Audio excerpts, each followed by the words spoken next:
Es un gusto y un privilegio poder estar una vez más acá reunidos para glorificar y exaltar el nombre de Jehová, nuestro Dios, y sobre todo saber que tenemos la promesa de que donde hay 2 o 3 reunidos en su nombre, allí estará Jehová con nosotros por medio del Espíritu Santo. Por lo tanto, hoy queremos aprovechar bien el tiempo y compartir el tema número 19 de la serie titulado Está enchapado a la antigua. Le invito que oremos juntos a nuestro Dios y así pedirle sabiduría del cielo para entender y asimilar la enseñanza de su palabra. Oremos. Nuestro Dios y nuestro Padre Celestial, gracias porque nos das otra oportunidad para continuar construyendo sobre el fundamento sólido que es tu santa palabra. Te pedimos, oh Dios, que puedas reprender todo espíritu del mal que quiera interferir y traer confusión a nuestras mentes, de manera que podamos recibir claramente la luz de Cristo a través del estudio de tu palabra. Bendice, oh Dios, cada mente, cada persona, cada corazón presente y aún los que nos sintonizan en diferentes lugares, porque lo pedimos según tu voluntad, en el nombre de Jesús. Amén. Quiero invitarles a abrir conmigo sus Biblias a 1 de Timoteo, el capítulo 4 y el texto 1, que dice lo siguiente: Pero el Espíritu dice claramente que en los postreros tiempos algunos apostatarán de la fe, escuchando a espíritus engañadores y a doctrinas de demonios.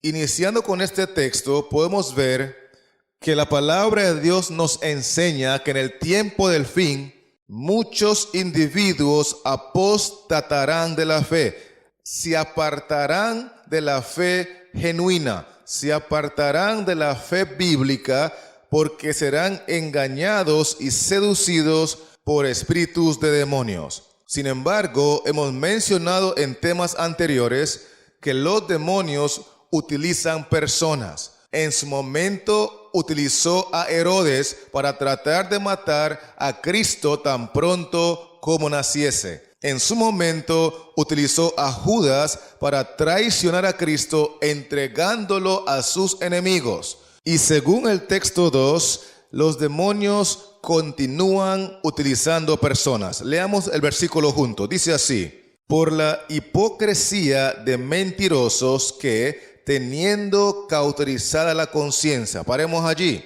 Entonces, de acuerdo a los textos 1 y 2, los demonios están utilizando a personas hipócritas, además son personas mentirosas, y el versículo termina diciendo que son personas que ya no tienen conciencia, es decir, su conciencia está cauterizada. Lo impresionante de eso es que la descripción que da el texto 2 de las personas que están siendo utilizadas por los demonios son seres humanos, líderes espirituales. Está hablando allí de pastores, de evangelistas, de profetas, de apóstoles, de sacerdotes. Está hablando de todo tipo de líder espiritual que, dicho sea de paso, son simplemente hipócritas, mentirosos y hombres y mujeres sin conciencia. Inclusive, si usted lee con cuidado el siguiente versículo, el número 3,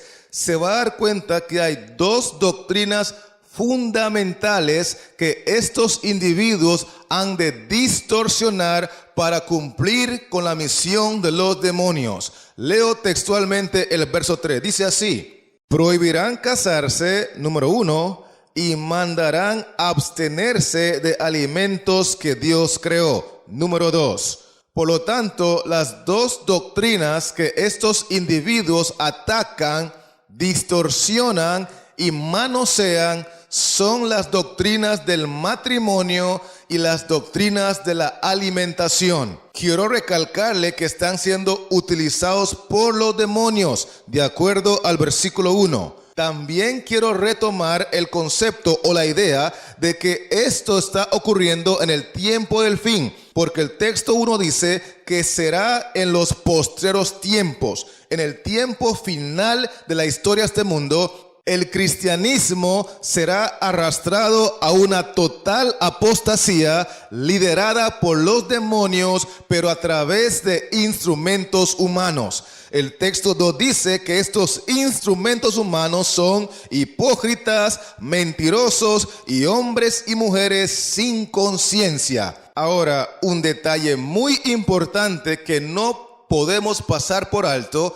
es que el versículo 1 menciona que esta apostasía va a ocurrir en los tiempos finales, postreros tiempos. Y eso significa que si queremos evitar ser arrastrados por esta falsedad, por esta apostasía, por esta rebelión contra Cristo y su palabra, tenemos que buscar las doctrinas que han sido distorsionadas en su condición original, porque la apostasía será en el tiempo final. Por lo tanto, hay que buscar esas mismas doctrinas en su condición original en el tiempo inicial. ¿Me estoy explicando, sí o no? Perfecto. Entonces leamos el versículo 4 para ver qué nos sigue diciendo el apóstol. Palabra de Dios. Porque todo lo que Dios creó es bueno y nada es de desecharse si se toma con acción de gracias. Quiero que tomen nota de dos palabras claves que aparecen en este texto. Palabra número 1, todo. Palabra número 2, nada. Porque allí dice que todo lo que Dios creó es bueno, pero también dice que nada es de desecharse. Ahora bien, hay una condición para que todo lo que Dios creó no sea desechado, y el texto dice siempre y cuando se tome con acción de ¿qué?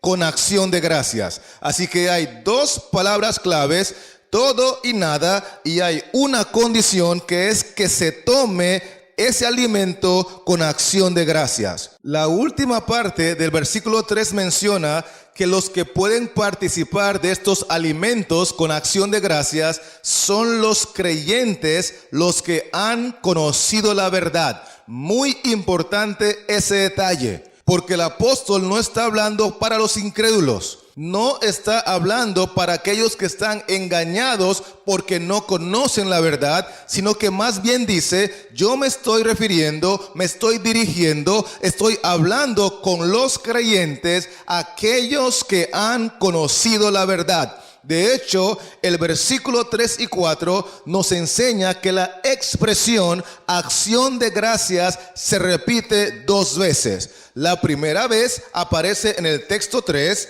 y la segunda vez aparece en el texto 4. Lo interesante es que la expresión no aparece en el texto 5, pero hay un equivalente a la misma. En otras palabras, aunque el texto 5 no menciona la expresión acción de gracias, al decir allí por la oración es santificado, está refiriéndose a la misma práctica de darle gracias a Dios, porque es a través de la oración que los creyentes, los que han conocido la verdad, le dan gracias a Dios por sus alimentos. Pero como estos individuos son creyentes, hago énfasis en ese detalle, ellos conocen la verdad de acuerdo al versículo 3, entonces hay un aspecto crucial, importante, fundamental, que no pueden pasar por alto a la hora de participar de los alimentos con acción de gracias,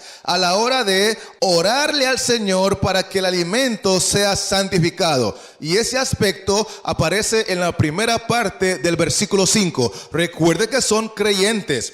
Recuerde que ellos conocen la verdad. Pero ¿qué es la verdad que ellos conocen? El texto 5 dice, porque por la palabra de Dios, paremos allí, ¿por la palabra de quién? Estos individuos que son creyentes han estudiado la palabra de Dios, han conocido la verdad de Dios revelada en su palabra y entienden perfectamente que las dos condiciones que ha dejado el Señor en su palabra para que el alimento pueda ser santificado por la oración aparecen claramente en el texto número 5. Condición número 1, que la palabra de Dios lo apruebe. Y condición número 2, que el creyente, el que conoce la verdad, eleve una oración con acción de gracias para que Jehová el Señor santifique ese alimento. ¿Será que me estoy dando a entender? Permítame hacer un repaso rápidamente porque me interesa que esto quede claro antes de seguir construyendo sobre el fundamento de la palabra. Iniciamos diciendo que en el tiempo del fin, la Biblia enseña, según el texto 1, que el mundo religioso entraría en una gran apostasía dirigida por los espíritus de demonios, utilizando a hombres y mujeres hipócritas, mentirosos y que ya no tienen conciencia, de acuerdo a lo que explica el texto 2. Vimos también que estos individuos utilizados por los demonios se encargarían de distorsionar dos doctrinas puntuales que aparecen en el versículo 3. Doctrina número 1, el matrimonio. Doctrina número 2, los alimentos. Además de eso, mencionamos que esta apostasía ocurrirá en el tiempo final, en los postreros tiempos, dice el texto 1. Por lo tanto, para evitar ser arrastrados por este engaño, necesitamos volver al tiempo original, al tiempo inicial, para buscar la doctrina en su condición sana, en su condición pura, en su condición no adulterada. También mencionamos que en el texto 3 y 4 se repite la expresión acción de gracias, porque de acuerdo al versículo 3, los creyentes, los que han conocido la verdad, cada vez que participan de alimentos que Dios creó y que nada de eso debe ser desechado, lo suelen hacer con acción de gracias. Y vimos que en el versículo 5 la expresión acción de gracias no aparece, pero sí se registra una palabra que es equivalente. Y la palabra es oración. Perfecto, está conectada mi hermana. Porque en realidad los creyentes, los que han conocido la verdad, elevan oraciones a Jehová con acción de gracias por los alimentos que Él nos provee. Así funciona este asunto. Jehová provee y su pueblo, que es creyente, que conoce la verdad, le agradece a través de oraciones. Inclusive mencioné que hay dos palabras claves en el versículo 4. A ver, ¿quién se acuerda cuáles son esas dos palabras? A ver, todo, ¿y qué más? Nada, correcto. Estas dos palabras son claves porque el texto 4 dice que todo lo que Dios creó es bueno. Y luego dice, y nada es de desecharse, siempre y cuando se participe de ello. ¿Con qué? ¿Cuál es la condición? Con acción de gracias. Y lo último que mencioné fue que los creyentes, aquellos que sí conocen la verdad, que dicho sea de paso, la verdad se encuentra en la palabra, ellos entienden que hay dos condiciones bíblicas para poder participar de alimentos santificados por Dios. Y esas dos condiciones están registradas en el texto número 5. La condición número 1, que la palabra de Dios lo apruebe. Y la condición número 2, que la oración sea hecha con acción de gracias. Entonces Jehová lo santifica y el alimento se convierte en bendición para el creyente. Como hasta aquí estamos claros y estamos conectados, entonces vamos a regresar al Antiguo Testamento para buscar estas dos doctrinas que han sido distorsionadas por instrumentos de Satanás, de manera que podamos estudiarlas en su condición original, donde aún no han sido manoseadas ni distorsionadas por seres humanos. Y como el texto número 4 dice que todo lo que Dios creó es bueno, me parece que lo más lejano que podemos regresarnos es al relato de la creación. Así que vamos al libro de Génesis, el capítulo 1, y leeremos los versículos 27 y 28 para identificar la primera doctrina distorsionada. Dice así: y creó Dios al hombre a su imagen, a imagen de Dios lo creó. Varón y hembra los creó, y los bendijo Dios y les dijo: fructificad y multiplicaos, llenad la tierra y sojuzgadla, y señoread en los peces del mar, en las aves de los cielos y en todas las bestias que se mueven sobre la tierra. Pregunto, ¿cuál de las dos doctrinas que han sido distorsionadas de acuerdo a 1 Timoteo 4:3 está siendo presentada aquí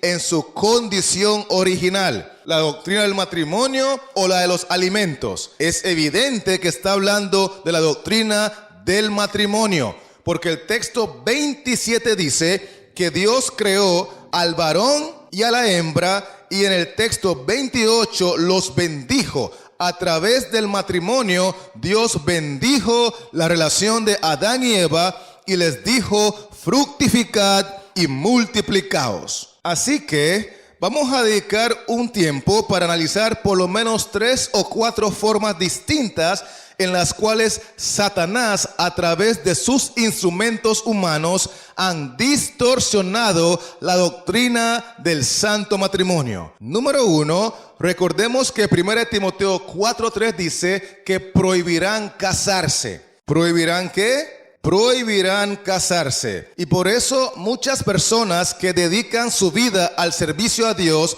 terminan haciendo un voto del celibato, que es una prohibición al matrimonio. La Biblia enseña que eso no es correcto, porque en el mismo libro de Génesis, Dios dijo que no es bueno que el hombre esté solo. Inclusive en el verso 28 del mismo capítulo 1 de Génesis, Dios aprueba el matrimonio porque fue Él quien bendijo la relación de Adán y Eva. Y eso es la razón por la cual en 1 Timoteo 3, el versículo 1 dice así: palabra fiel. ¿Palabra qué? Palabra fiel. Si alguno anhela obispado, buena obra desea. Pero es necesario que el obispo sea irreprensible, marido de una sola mujer. Paremos allí. Dios aprueba que el obispo, que el cardenal, que el sacerdote, que el padre, que el cura, que el pastor, que el evangelista, que el profeta, que el apóstol sea marido de una sola mujer, porque esa es palabra fiel. Pero el capo se ha encargado de distorsionar la doctrina del matrimonio a través de la Reina del Sur y sus falsas enseñanzas. Voy a compartirle una segunda manera en la cual el capo ha distorsionado la doctrina del matrimonio. Regresemos a Génesis 1 y miremos otra vez la parte del texto 28 que dice así: y los bendijo Dios y les dijo: fructificad y multiplicaos. ¿Qué dijo Dios que debían de hacer? Debían fructificar y multiplicarse de acuerdo al mandato de Dios. Era una orden divina que Adán y Eva se multiplicaran. A través de la sexualidad, dentro del matrimonio, Dios garantizaba un planeta lleno de hombres y mujeres que reflejaran la imagen de Dios. Pero como el diablo no quiere que la imagen de Dios se reproduzca en la tierra, en la vida de hombres y mujeres, entonces distorsionó esa parte del texto que dice: fructificad y multiplicaos, que se refiere a la sexualidad, obviamente dentro del marco del matrimonio, y el diablo lo sacó del marco del matrimonio. Por eso dice la Biblia en Hebreos 13 y el versículo 4 lo siguiente. ¿Qué libro dije? Hebreos. ¿Y qué capítulo dije? Capítulo 13. Leamos entonces el versículo 4 que dice así: honroso sea en todos el matrimonio. Paremos allí. ¿Es digno de honra el matrimonio, sí o no? Cuando un varón y una hembra se unen en santo matrimonio, ¿honran y glorifican al Creador, sí o no? ¿Están reflejando la imagen del Creador? Claro que sí. Pero cuando no se hace así, y cuando la gente decide fructificar y multiplicarse fuera de matrimonio, entonces deshonran a Dios, entonces distorsionan el carácter de Dios y cometen el pecado que aparece en la parte final del texto 4, que dice así: y el lecho sin mancilla, pero a los fornicarios y a los adúlteros los juzgará Dios. Hay dos pecados puntuales que aparecen en el texto 4. Uno es la fornicación y el otro es el adulterio. Ambos son distorsiones del carácter de Dios que se refleja a través del matrimonio. En el caso de la fornicación, es cuando dos personas, varón y hembra, deciden fructificar y multiplicarse, es decir, practicar la sexualidad, pero sin haber contraído el santo matrimonio. Es decir, se brinca la primera parte de Génesis 1:28, donde dice, y los bendijo Dios. Ellos no buscan la bendición de Dios, ellos no buscan casarse como manda Dios, pero ellos pasan la bendición por alto para ir directo a la parte del texto que dice, fructificad y multiplicaos. Eso la Biblia lo llama fornicación y Dios lo juzgará, porque al fornicar, cuando un hombre y una mujer practican la sexualidad sin estar casados, están deshonrando el nombre de Dios, están distorsionando el carácter de Dios que se revela a través del matrimonio, y le dan más argumentos al capo para desvirtuar el carácter y la imagen de Dios ante el universo. Por eso la Biblia dice en 1 Corintios, el capítulo 6 y el texto 18, huid de la fornicación. Es importante, si tenemos temor a Dios, huir de la fornicación. Nada de andar fructificando y multiplicando si antes no pasamos por el altar. El texto de Génesis 1:28 es muy claro. Primero Dios los bendijo. Así que primero el matrimonio y después puedes fructificar y multiplicarte para glorificar a Dios a través de una vida de obediencia. Eso sí es reflejar la imagen de Dios. Eso sí es reflejar el carácter de Dios, pero cuando lo hacemos contrario a su palabra, entonces distorsionamos y desvirtuamos su imagen ante el universo. Otra forma de hacerlo, mencioné que era el adulterio.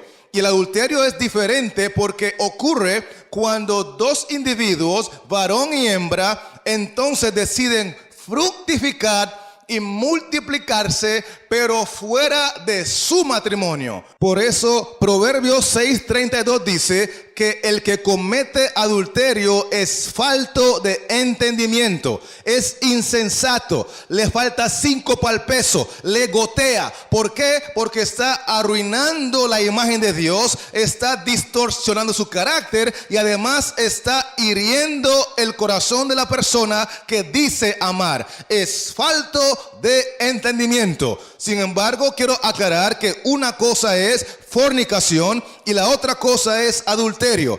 Una ocurre cuando los dos individuos no están casados y se brincan la parte de la bendición de Jehová para ir directo a fructificar y a multiplicarse. El otro caso es cuando sí se casaron, cuando sí pasaron por el altar, cuando sí recibieron la bendición de Dios, pero entonces se salen de su matrimonio a buscar lo que no perdieron. Entonces allí se cumple lo que dice el texto, que el que lo comete es falto de entendimiento. Voy a avanzar ahora a una tercera forma que se distorsiona la imagen de Dios en la doctrina del matrimonio. Quiero leer lo que dice la Biblia en Romanos 1, versículos 26 y 27. Dice así la palabra del Señor. Por esto Dios los entregó a pasiones vergonzosas, pues aún sus mujeres cambiaron el uso natural por el que es contra naturaleza.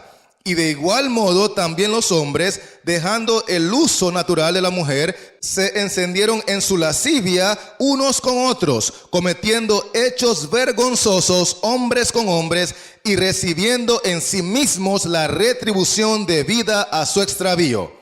Qué interesante ver que el texto usa palabras como vergonzoso, pasiones vergonzosas, extravío, lascivia, se encendieron contra naturaleza. Es decir, la Biblia enseña que las relaciones homosexuales no son bien vistas delante de los ojos de Dios. De hecho, en Génesis 1:27, Dios fue muy contundente al mencionar que la pareja que él casó era compuesta por un varón y una hembra.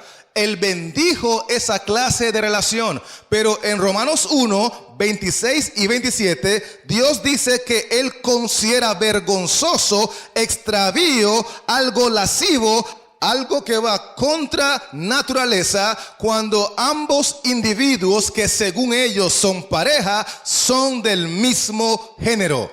Dios dijo varón y hembra. Dios dijo Adán para Eva. Y cuando el matrimonio se lleva a cabo entre dos individuos del mismo género, es una total distorsión del carácter de Dios y es una total rebeldía contra el Creador. Por eso quiero que usted tome nota que en la palabra de Dios una y otra vez se utiliza la analogía del matrimonio para referirse a la relación de Cristo con su iglesia. Lea conmigo lo que dice 2 Corintios 11 y el versículo 2, hablando de esta analogía. Dice así: porque os celo con celo de Dios, pues os he desposado con un solo esposo para presentaros como una virgen pura a Cristo. Cristo se presenta como el esposo y la iglesia se presenta como su esposa, una virgen pura para Cristo Jesús. Efesios 5:25 confirma este mismo pensamiento,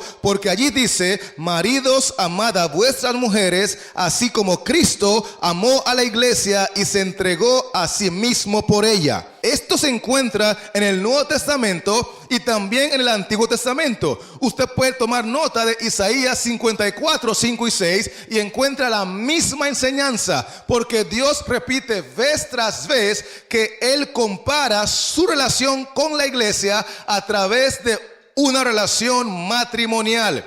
Cuando el diablo logra influenciar a la gente que se casen siendo del mismo sexo, están tirando por el piso la analogía del matrimonio de Cristo con la iglesia, porque Cristo no se casa con un varón, Él es marido de una sola mujer, y por eso Génesis 1:27 y 28 enfatiza que Dios creó al hombre a su imagen. El matrimonio lo hizo a su imagen, creó a Adán y Eva para unirlos en santo matrimonio, de manera que reflejara su imagen. Y cuando el matrimonio es entre un hombre y otro hombre, una mujer y otra mujer, es una total distorsión, una total rebelión contra el gran Creador.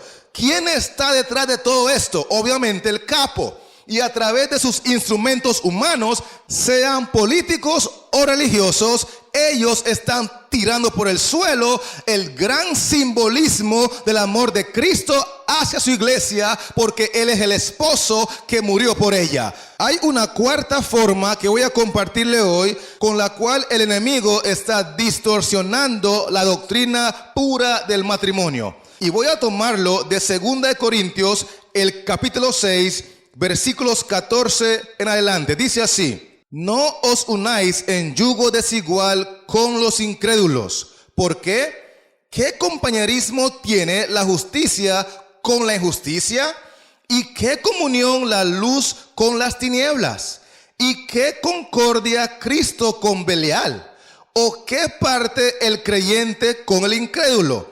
¿Y qué acuerdo hay entre el templo de Dios y los ídolos? Porque vosotros sois el templo del Dios viviente. El texto está diciendo que cuando un creyente, que de acuerdo a 1 Timoteo 4:3, es aquel que conoce la verdad, ¿cierto? La verdad de la palabra. Cuando el diablo logra que un creyente que conoce la verdad de la palabra de Dios se una en santo matrimonio con otra persona que no conoce esa misma verdad, la Biblia llama eso, de acuerdo al texto 14, yugo desigual. No os unáis en yugo desigual con los incrédulos. ¿Quiénes son los incrédulos? Los que no conocen ¿qué? los que no conocen la verdad, porque los creyentes son los que han conocido la verdad. Por eso el texto dice que el creyente que conoce la verdad y que es la luz del mundo, ¿cómo es posible que se va a atrever a casarse con uno que está en el bando de las tinieblas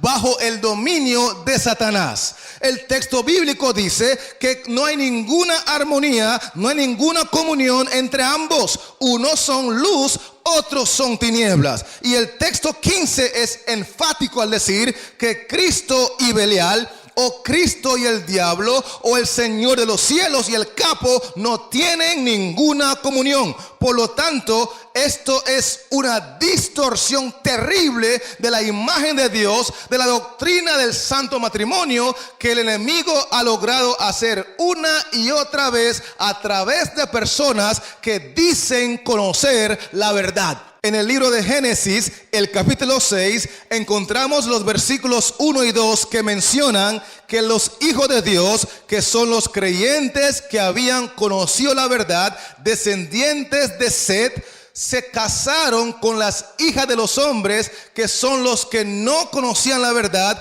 descendientes de Caín. Y el texto bíblico dice que inmediatamente después de estos matrimonios en yugo desigual, que deshonraron a Dios, que distorsionaron su carácter y su imagen, el versículo 3 dice que Jehová dijo: no contenderá mi espíritu con el hombre para siempre. Ese pecado de yugo desigual, esa distorsión de la imagen de Dios a través de un matrimonio entre un instrumento de Cristo y otro que no lo es, entre uno que es luz y otro que es tinieblas, entre uno que es justicia y el otro que es injusticia. De paso, no estoy diciendo con esto que los que conocen la verdad son mejores que aquellos que no lo conocen, porque no se trata de estar discriminando para saber quién es mejor que quién. Pero la Biblia enseña que cuando uno conoce la verdad y vive en armonía con la palabra de Dios, necesita obedecer lo que Dios dice.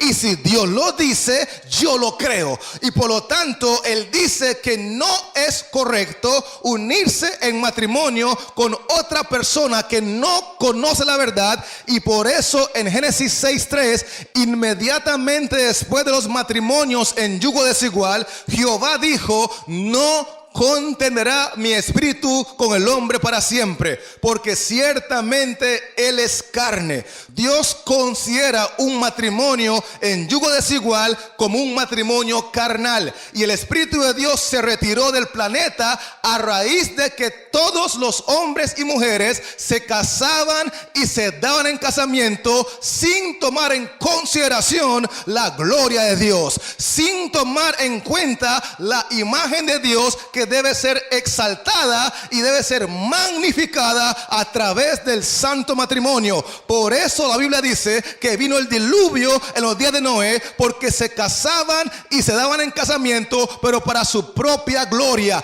para su propio gusto, no para la gloria de Dios. Yo no sé si me estoy explicando en esta hora, pero he mencionado por lo menos 4 formas distintas en las cuales el capo ha logrado distorsionar la doctrina del santo matrimonio. Y voy a repetirlas rápidamente para poder seguir avanzando con este mensaje. Número 1, a través del celibato. Número 2, a través de la fornicación y el adulterio. Número 3, a través de los matrimonios homosexuales. Y número 4, a través de los matrimonios carnales que son en yugo desigual. Con eso en mente, vamos a leer ahora lo que dice Génesis 1, versículos 29 y 30, hablando de la segunda doctrina que Satanás ha distorsionado a través de hombres y mujeres hipócritas, mentirosos y con la conciencia cauterizada. Leo textualmente: y dijo Dios: he aquí que os he dado toda planta que da semilla, que está sobre toda la tierra, y todo árbol en que hay fruto y que da semilla os serán para comer. Versículo 30. Y a toda bestia de la tierra, y a todas las aves de los cielos, y a todo lo que se arrastra sobre la tierra en que hay vida, toda planta verde le será para comer. Y fue así. De acuerdo a esos textos, tanto los seres humanos como los animales, todos fueron creados para ser vegetarianos. Porque en el versículo 29 dice que Dios le dio al hombre toda planta que da semilla y todo árbol en el que hay fruto para que ese fuese su alimento. Pero también menciona el 30 que los animales debían de comer de toda planta verde. Y el versículo 31 dice que vio Dios que todo lo que había hecho era bueno en gran manera. Así que después de crear lo que él consideró lo más apropiado para el alimento humano y para el alimento del reino animal, dice el texto que él hizo una revisión y concluyó que todo era bueno en gran manera. Conectando estos textos con 1 Timoteo 4 y el versículo 4, donde el texto dice que todo lo que Dios creó es bueno y nada es de desecharse, podemos concluir que ciertamente no hay que desechar los frutos de la tierra, no hay que desechar los vegetales, no hay que desechar los granos ni las legumbres, porque todo lo que Dios creó para el alimento del hombre es bueno. Recuerden las dos palabras clave del texto 4. Primera palabra, todo. Segunda palabra, nada. ¿Y cuánto de lo que Dios creó hay que desecharlo a la hora de comer? Absolutamente nada. ¿Por qué? Porque todo lo que Él creó en el mundo vegetal para que Adán y Eva y toda su descendencia consumieran con acción de gracias es bueno y por eso nada hay que desecharlo. ¿Me estoy explicando, sí o no? Mi hermana me está siguiendo, está conectada. Es que el versículo se utiliza fuera de contexto para justificar que uno puede comer de todo. Pero lo que la Biblia está diciendo es que en la semana de creación, la doctrina pura de la alimentación se encuentra en Génesis el capítulo 1. Y allí describe que todo lo que Dios creó es bueno para comer. Él creó frutas, Él creó semillas, Él creó granos, Él creó legumbres, vegetales y todo eso es bueno para comer. Por lo tanto, nada es de desecharse. Y si los creyentes que han conocido la verdad de la palabra de Dios aplican las dos condiciones de 1 Timoteo 4 y 5, a ver quién se acuerda cuáles son. La primera condición es que por la palabra de Dios, es decir, la palabra de Dios debe aprobar primero el alimento y después de eso, el creyente que conoce la verdad de la palabra de Dios eleva una oración de acción de gracias para que Jehová santifique el alimento. Pero si Jehová no aprueba el alimento en su palabra, por más oraciones que elevemos, el alimento no será santificado, porque para eso debe cumplirse las dos condiciones. Condición número 1, que la palabra de Dios lo apruebe. Condición número 2, que se eleve la oración con acción de gracias, porque Jehová es nuestro sustentador. Voy a aprovechar para buscar otra historia bíblica donde aparecen estas dos palabras claves y causan una gran confusión cuando no se estudia correctamente. La palabra todo y la palabra nada. En este caso voy a leerlo en San Marcos el capítulo 7, iniciando en el versículo 14. Dice así: y llamando así a toda la multitud les dijo: oídme todos y entended, hablando Cristo. Nada, ahí está la primera palabra clave, nada hay fuera del hombre que entre en él que le pueda contaminar. Pero lo que sale de él, eso es lo que contamina al hombre. Verso 19. Porque no entra en su corazón, sino en el vientre y sale a la letrina. Esto decía, haciendo limpios todos. Ahí está la segunda palabra clave. Esto decía, haciendo limpios todos los alimentos. Esos versículos se han tergiversado, se han distorsionado, porque el capo anda buscando que la gente haga cosas que van en contra de la voluntad de Dios. Por lo tanto, utilizan esos textos para decir que se puede comer de todo porque Cristo hizo limpios todos los alimentos de acuerdo al texto 19. Y que nada hay que desecharlo porque no es lo que entra al hombre lo que lo contamina, sino lo que sale de él. Ahora quiero que analicemos con cuidado este capítulo, porque en el versículo 1 encontramos que los fariseos están diciendo lo siguiente: se juntaron a Jesús los fariseos y algunos de los escribas que habían venido de Jerusalén, los cuales, viendo a algunos de los discípulos de Jesús comer pan con manos inmundas, esto es, no lavadas, los condenaban. Es importante rescatar que los fariseos están condenando a los discípulos de Cristo porque ellos comen pan, escuchen bien, comen pan con las manos inmundas. Según los fariseos, ¿qué es lo que estaba inmundo? ¿El alimento o las manos? El texto dice que el alimento era limpio porque era pan, pero las manos eran inmundas porque, según los fariseos, los discípulos de Cristo no habían seguido la ceremonia o el ritual para lavarse las manos y purificarlas. Lean conmigo el texto 3 y 4 que dice así: porque los fariseos y todos los judíos, aferrándose a la tradición de los ancianos, si muchas veces no se lavan las manos, no comen. Y volviendo de la plaza, si no se lavan, no comen.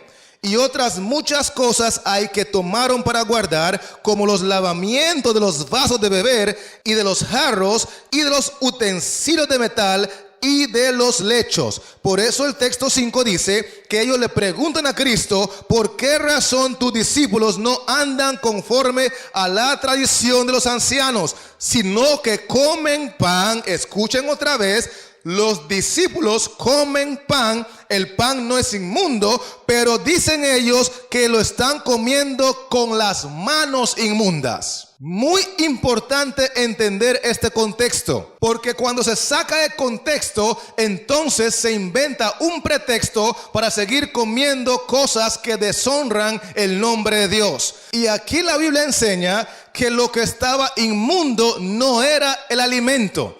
El alimento era simplemente pan. Lo que según los fariseos estaba inmundo eran las manos de los discípulos, porque ellos no seguían el ritual, la tradición que habían inventado esos ancianos. Por lo tanto, Cristo dice en el versículo 15: nada hay fuera del hombre que entre en él. Pregunto, ¿qué era lo que estaba entrando en los discípulos a partir de lo que dice el texto? ¿Qué era lo que estaban comiendo en ese momento? Nada de esos panes, llámese pan bon, llámese pan dulce, llámese pan de ajo, llámese pan pita, llámese pan de negro, cualquiera que sea el pan que estaban comiendo. Cristo dice: nada hay fuera del hombre que entre en él que le pueda contaminar. Pregunto, ¿esa palabra nada tiene restricciones, sí o no? Por supuesto, porque Cristo está usando la palabra nada en el contexto de lo que está ocurriendo en ese momento. Y los fariseos en ese momento están condenando a los muchachos de Cristo porque, según ellos, están comiendo pan que es limpio, pero con las manos inmundas, por no seguir la tradición de los ancianos. Y Cristo dice: yo no estoy de acuerdo con su criterio, porque para mí nada de esos panes que han comido los puede contaminar. De hecho, el texto 19 dice: porque no entra en su corazón, sino en el vientre y sale a la letrina. Esto decía: haciendo limpios todos los alimentos. Pregunto, ¿esa palabra todos tiene restricción, sí o no? Claro que sí, porque está hablando de todos los panes que los discípulos comieron en ese momento. En otras palabras, los fariseos los condenaban de acuerdo al verso 1 y Cristo los estaba justificando, declarando que todos los panes que comieron estaban limpios. Por eso es importantísimo entender las palabras nada y todo con sus debidas restricciones, con sus debidas limitaciones. Porque, por ejemplo, en Lucas 1:37 dice que no hay nada imposible para Dios. Y yo puedo mencionarle por lo menos 2 o 3 cosas que sí son imposibles para Dios. Y alguno de ustedes dirá, pero ven acá, Watson, ¿qué puede haber imposible para Dios? Bueno, es tan sencillo como esto: Dios no puede morir. Lo agarré, ¿verdad? Claro, Dios no puede morir.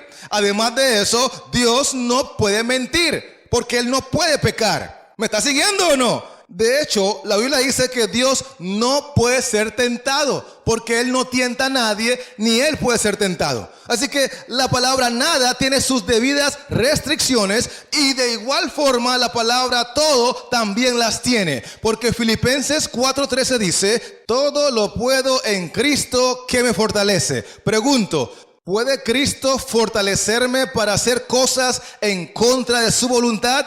Hasta la pregunta es necia, ¿cierto? Porque cuando el texto dice que todo lo puedo en Cristo que me fortalece, se está refiriendo a que todo lo que agrada a Dios, todo lo que exalta a Dios, todo lo que glorifica a Dios, yo puedo orarle al Padre en el nombre de Cristo y Él me fortalece. Estas palabras, todo y nada, tienen su restricción, tienen su límite. Y por eso en San Marcos 7, Cristo dice, nada hay fuera del hombre que entre en él que le pueda contaminar, porque Cristo está diciendo a través del tema de discusión que los fariseos están equivocados al condenar a sus muchachos de que están comiendo pan con manos inmundas. El pan sigue siendo limpio y sus manos, aunque ustedes creen que están inmundas porque no han seguido su tradición, esas manos inmundas en realidad es un asunto imaginario, es irrelevante, porque para mí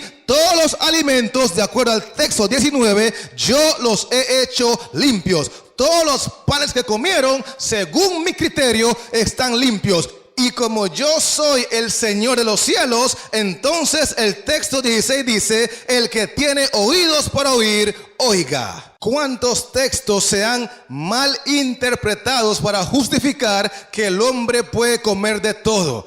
Cuando la Biblia es clara en Levíticos 11 y en muchas otras partes de que hay animales que Dios considera inmundos y no deberíamos de consumirlos porque nuestro cuerpo es templo del Espíritu Santo. Es necesario entender que Dios anhela que cuidemos nuestro cuerpo, y estos textos bíblicos que se han tergiversados para distorsionar la doctrina de los alimentos, necesitamos estudiarlos en su contexto correcto. Por ejemplo, en Hechos 10, el famoso levántate Pedro, mata y come, se usa para decir que uno puede comer de todo.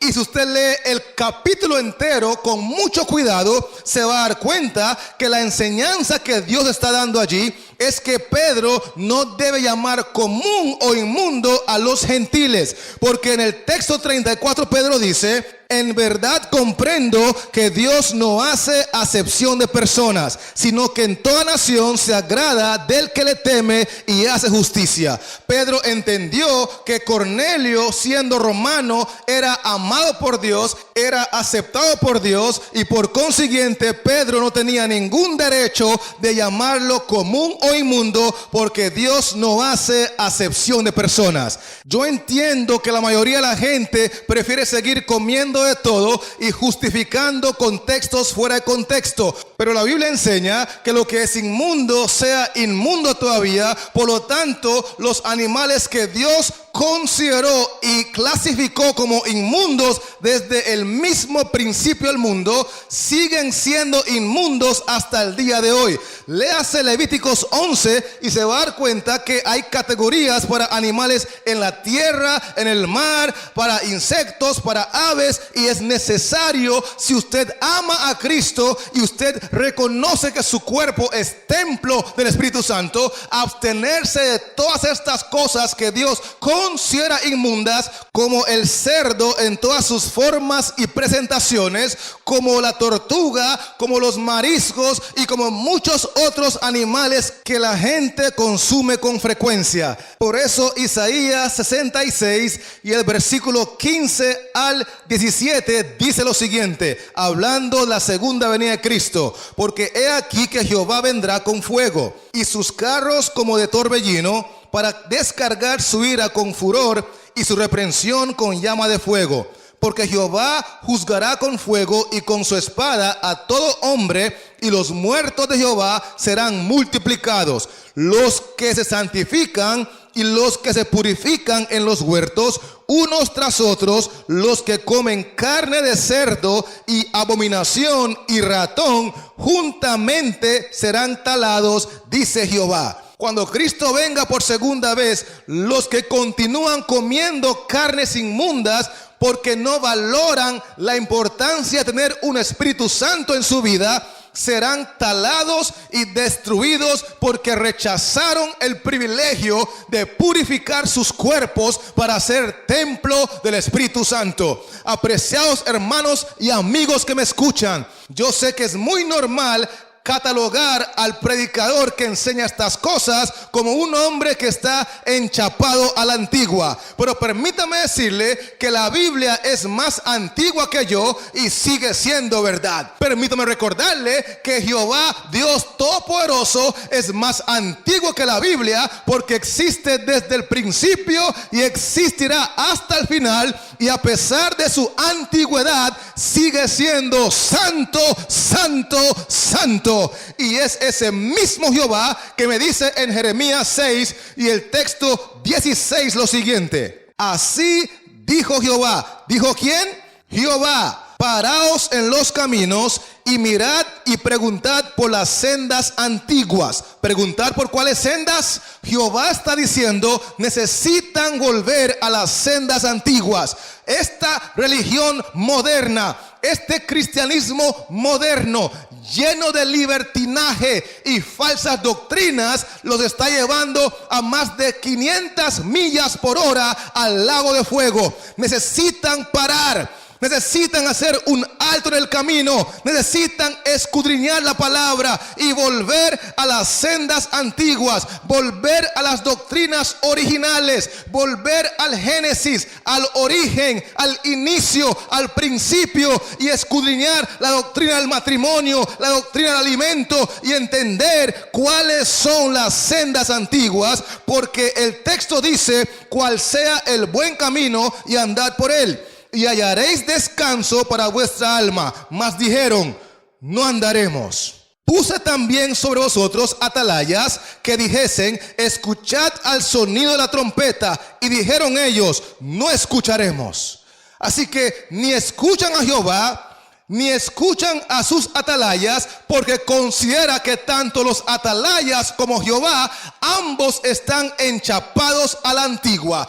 Y Jehová me dijo hoy: Watson, no se ofenda si le salen con esa etiqueta, porque recuerde que en Malaquías 3:6 yo mismo te dije: yo Jehová no cambio. A pesar de que soy antiguo como la eternidad, yo no cambio. Yo sigo siendo santo, y el que debe cambiar eres tú, Watson, y aquellos que quieren vivir conmigo por la eternidad. Así que sigue adelante enseñando mi doctrina, aunque tenga que volver a las sendas antiguas, y anima a la gente a hacer lo mismo, porque cuando venga en gloria y majestad, vengo por un pueblo sin mancha y sin arruga ni cosa semejante, porque ando buscando personas que reflejen delante del universo mi carácter. Y la Biblia dice en el texto 13 y 14 lo siguiente: porque desde el más chico de ellos hasta el más grande, cada uno sigue la avaricia,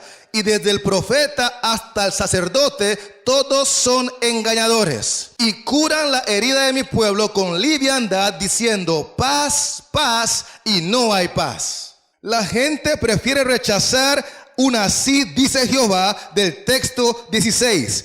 Prefieren rechazar a los atalayas de Jehová, porque según ellos están enchapados a la antigua. están recomendando al pueblo: volveos a las sendas antiguas. Esa gente está desactualizada, están con mente cerrada, no tienen la capacidad de entender que somos una nueva generación posmoderna y que hay que ser objetivos y de mente abierta. Entonces prefieren escuchar, de acuerdo al texto 13 y 14, a los sacerdotes y profetas engañadores que utilizan la religión por pura avaricia. Porque si hay algo que estos individuos mentirosos, hipócritas y sin conciencia han hecho de la religión, es un negocio redondo. El texto 13 dice que por avaricia, desde el más chico de ellos hasta el más grande, desde el apóstol con una iglesia más chica hasta el teleevangelista con la iglesia más grande, las mega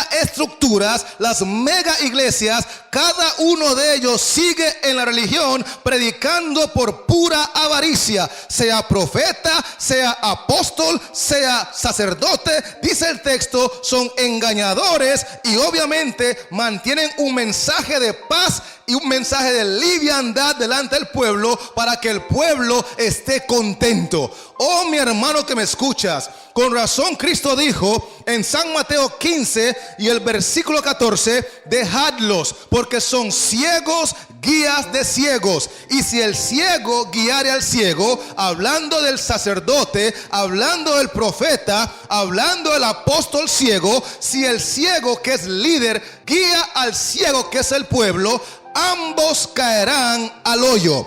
Cristo está diciendo que por seguir a estos predicadores modernos que no quieren volver a la senda antigua, que no quieren ser catalogados como enchapados a la antigua y que han distorsionado las doctrinas en el tiempo del fin, estos predicadores falsos, hipócritas, mentirosos y con la conciencia cauterizada, según 1 Timoteo 4 y el versículo 2, ambos, tanto los líderes espirituales falsos como la congregación entera, ambos, pastores y pueblo, caerán al hoyo. Por eso prefiero que digan que Watson está enchapado a la antigua y no que Cristo diga: nunca os conocí. Porque al final del día, mi querido hermano que me escuchas, el que tiene oídos para oír, oirá si la doctrina que predica Watson está enchapada a la antigua o si está en perfecta armonía.